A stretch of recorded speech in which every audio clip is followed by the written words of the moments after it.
This is what I think about the story of the timeline from Kyle and Ladessa. If you want to watch those interviews, podcasts, whatever, check them out on YouTube. Just search it. I think one's by Crawl Space. They might both be. I'm not sure. But check them out. And I assume that most people here already know what's going on with that, with the case, and are as interested in it as I am. I mean, I really want to find this guy. I think that some shady stuff has been going down, or that he might possibly even still be alive, and just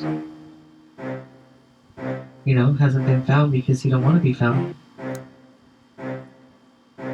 But who knows? So I want to examine every angle, and I have only my own opinions, and I'm not law enforcement, and I'm not a professional. I'm just somebody who's just interested, that's all, in sharing what I found and what I think about it. So don't hold me to anything. Just a little brainstorming so everybody can, maybe he can get found someday. Okay, so this is this. They said that Brandon ran out of gas. The first thing that's weird about that is if he would have ran out of gas, in my opinion, and he was running out of gas, so he pulled over the side of the road to where he was sticking out in the road a little bit. Wouldn't his tail end of the truck be sticking out in the road instead of the front end?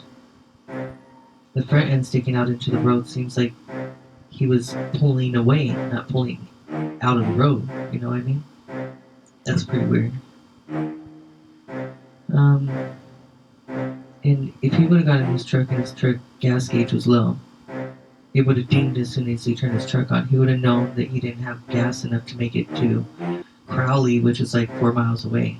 4 hours away. And he's been on that trip. He was on that trip the day before when he went to Fort Worth, supposedly. So he knows how far that is and that there's no gas stations. So why the hell, when he said that he was low on gas, and the fact is that if you look on Google Maps, if you look from Brandon's house to the highway that he had to get on, there's a gas station right in between, like right down the block from his house. Like he would have had to pass it to get to the highway. Why would he not have put gas? A lot of people say, well, maybe he was being chased and that's why he didn't put gas. Chased from where? His house? That's strange. Brandon had drove to Fort Worth, like I said, and back the day before, supposedly according to Kyle Ladessa, so definitely had experience with the fact of there being no gas station for quite a while after leaving San Angelo. He was allegedly high the day he drove to Fort Worth and back, so him being high kind of wouldn't have affected it as far as him getting lost or disappearing, right? Even if his truck was on E when he left home, he would have had maybe even enough gas to make it to Brent. Because a car can go for a long ways once you're on E. And I doubt that he would have just been driving around on empty because he had money. If Brandon was out there on the highway that night, and if he thought that he was in fact being chased by 3 cars, would he really have had the time to be on the phone with Kyle, Audrey, Ladessa, the neighbor, 911, while trying to escape for his life? I mean, wouldn't he have gotten caught pretty quick? He's out there with his phone bobbing around in the middle of the night. Jason Watts said that there was no moonlight that night, so it was pitch dark. And do you really think he would want to have his phone bobbing around in the pitch dark? Like, they know where he's at. Like, he's not even trying to get away then, right? They're gonna see his light right there. Find him real quick. That don't make sense. Why would he be calling everybody when he's running for his life? Would Brandon have asked Kyle for a gas can?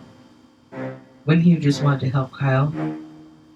Wouldn't he have just wanted help from Kyle as soon as possible? And not have wanted Kyle to take the time to go home and get Audrey and get the baby dressed and put in the car seat and into the car?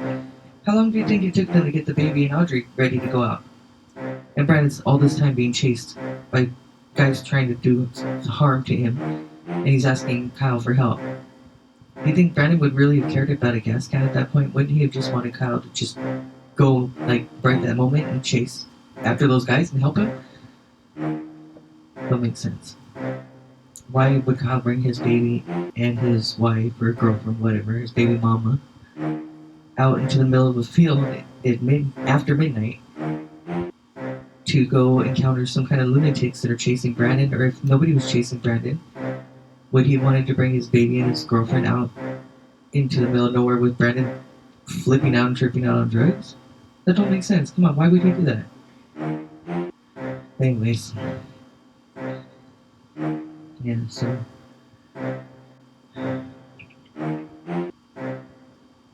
would Kyle have thought it would have been okay to go home and get the kid and everything too if he was worried about Brandon? Like, really? And would he not be worried about his kid being out there in that dangerous situation? Why would you bring a girl and a baby to a fight? And Audrey, like, why would she do that? Like, you know, she's a mother. Why would she get her baby up and go like, oh yeah, let's go in the middle of the field with a crazy person, or more crazy people, or some bad things going on in the middle of the night, middle of nowhere supposedly, which it's actually not. There's houses all along that road.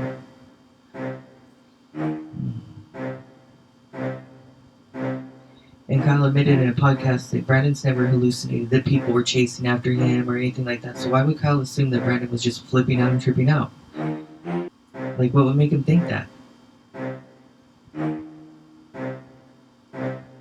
The whole story doesn't make sense.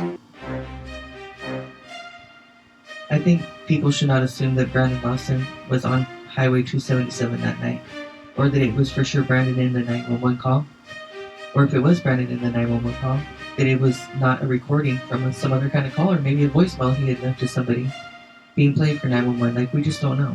Because if we go by the proven facts, then all we know is someone made a 911 call and didn't give their name or exact location. They said a bunch of stuff that was not very clear, and then they hung up.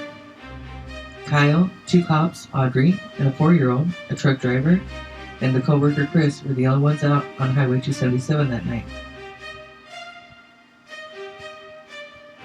All of the phone calls, texts, etc. have not been verified in the public by police, as far as I know.